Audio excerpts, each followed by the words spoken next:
नमस्कार दोस्तों। Supreme court ने जातिगत भेदभाव को लेकर एक संवेदनशील मुद्दा उठाया है और ये मुद्दा भी बनता गया और इसमें अदालत ने सुनवाई भी की।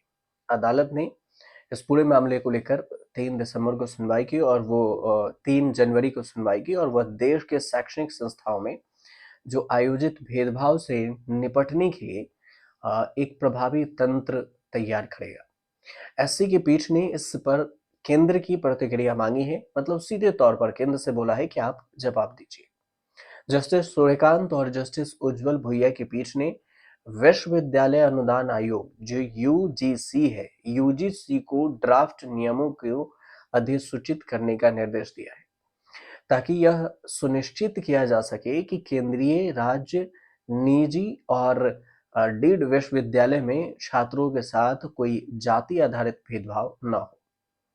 अदालत ने यूजीसी को उन संस्थानों की संख्या के बारे में जानकारी देने का निर्देश दिया है जिन्होंने यूजीसी उच्च शैक्षणिक संस्थान में निष्पक्षता को बढ़ावा देने के नियम भी है 2012 का अनुपालन करते हुए समान अवसर प्रकोष्ठा जो है इक्वल अपॉर्चुनिटी सेल स्थापित किए गए हैं।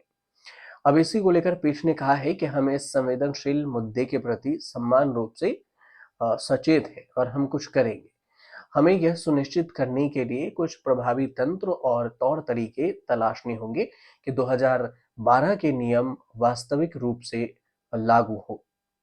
पीठ ने इस मुद्दे पर केंद्र की प्रतिक्रिया मांगी है और यूजीसी को सभी विश्वविद्यालय और उच्च शिक्षा संस्थानों में छात्रों के बीच इस तरह के भेदभाव की शिकायतों के बारे में 6 हफ्तों में डाटा पेश करने का निर्देश भी दिया है।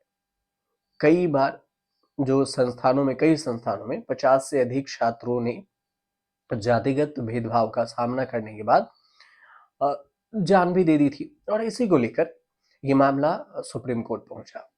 जाति आधारित भेदभाव का सामना करने के बाद कथित तौर पर जान देने वाले जो छात्र हैं उसमें रोहित वेमुला है, पायल तड़की हैं और इनकी माताओं की ओर से वरिष्ठ वकील इंदिरा जयसिंह ने कहा कि 2004 से अब तक आईआईटी और अन्य संस्थानों में 50 से अधिक छात्रों, ज्यादातर एससी एसटी वर्ग की इस तरह के भेदभाव का सामना करने के बाद अपनी जान दे दी है।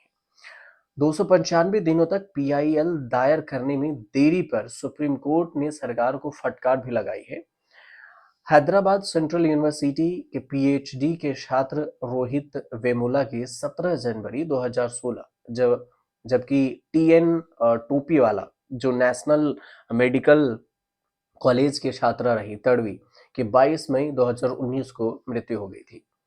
आरोप लगा कि कॉलेज में उनके जो डॉक्टर है उनके साथ भेदभाव किया गया। पीठ ने कहा कि 2019 में एक जनहित याचिका दायर की गई थी लेकिन इस मुद्दे पर अब तक कोई ठोस सुनवाई नहीं हुई। सुप्रीम कोर्ट की जो पीठ है उसने यूजीसी से इस बात को लेकर सवाल उठाया है। जस्टिस सूर्यकांत ने कहा है कि अब से हम ऐसी याचिका को समय समय पर लिस्टेड करेंगे ताकि मामले में कुछ प्रभावी समाधान निकाला जा सके, क्योंकि 2019 के बाद से कुछ भी नहीं हुआ है। यूजीसी के जो वकील हैं उन्होंने कहा है कि यूजीसी द्वारा जो गठित एक समिति है उसमें सिफारिश की ओर और आयोग ने जाति आधारित भेदभाव को रोकने के लिए नए नियमों का ड्राफ्ट तैयार किया। जस्टिस ने कहा कि ड्राफ्ट नियमों को जनता से आपत्ति और सुझाव आमंत्रित करने के लिए 1 महीने के लिए वेबसाइट पर डाला जाएगा और उसके बाद इसे अधिसूचित किया जाएगा। पीठ ने इस मामले में देरी होने पर भी यूजीसी से सवाल किया और कहा कि वह इतने समय तक सोता रहा क्या और नए नियम लेकर नहीं आया। पीठ ने कहा कि नए नियमों को अधिसूचित करने के लिए कितना समय चाहिए और आप इसे 1 महीने में पूरा करें और इसे रिकॉर्ड पर रखें। पीठ ने मामले की सुनवाई के लिए 6 महीने की तारीख दी है। 6 महीने के अंदर देना होगा, 6 महीने तक स्थगित रखने की बात कही है, लेकिन जमकर फटकार भी लगाया है कि अभी तक सरकार की तरफ से ये जानकारी पेश क्यों नहीं की गई। अब देखना ये होगा कि सरकार इस पर अपने जवाब पीआईएल में क्या कुछ देती है। उसके बाद अगर कुछ अपडेट आता है तो हम आपको इस पर जरूर बताएंगे। फिलहाल उम्मीद करते हैं कि आपको ये जानकारी सही लगी हो तो चैनल को सब्सक्राइब कीजिएगा, शेयर कीजिएगा, कमेंट कीजिएगा।